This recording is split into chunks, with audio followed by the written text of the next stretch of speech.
ഞങ്ങളെല്ലാരും കളിയാക്കി. എന്തിനാണെന്നറിയോ? നിങ്ങൾ ദിവസം ഇഡലിയാണോ ഇഡലിയാണെന്ന്. ഇഡലി അരച്ച് വെച്ചതിന് ശേഷം മാവ് കണ്ടിട്ട് പറയാണ് നിങ്ങളത് 1 വർഷത്തേക്കാണ് ഇഡലി മാവ് അരച്ച് വെച്ചേക്കുന്നത്. സുഹൃത്തുക്കളെ, അതിനുള്ള കാരണങ്ങൾ ഞങ്ങൾ വ്യക്തമായിട്ട് പല പ്രാവശ്യം പറഞ്ഞിട്ടുണ്ട്.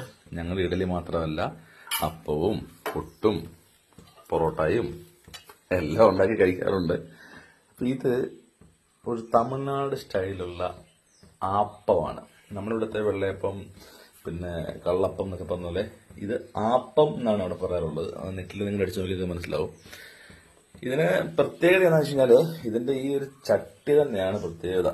ഇത് ഇവിടുന്ന് വാങ്ങിച്ചതല്ല.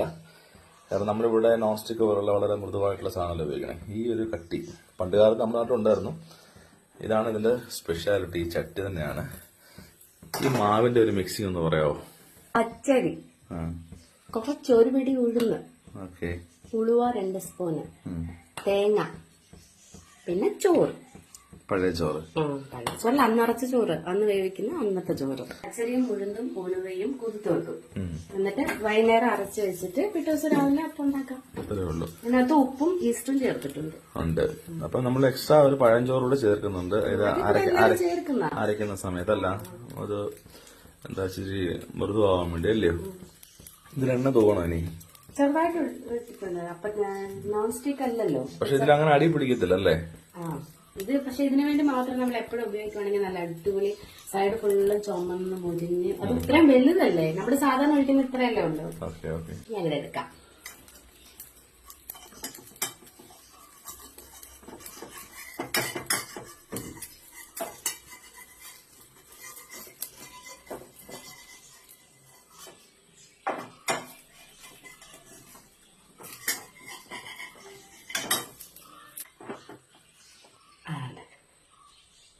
ഉണ്ടല്ലോ, അങ്ങനെ സൈഡിൽ പിടിച്ചോ. കണ്ടില്ല?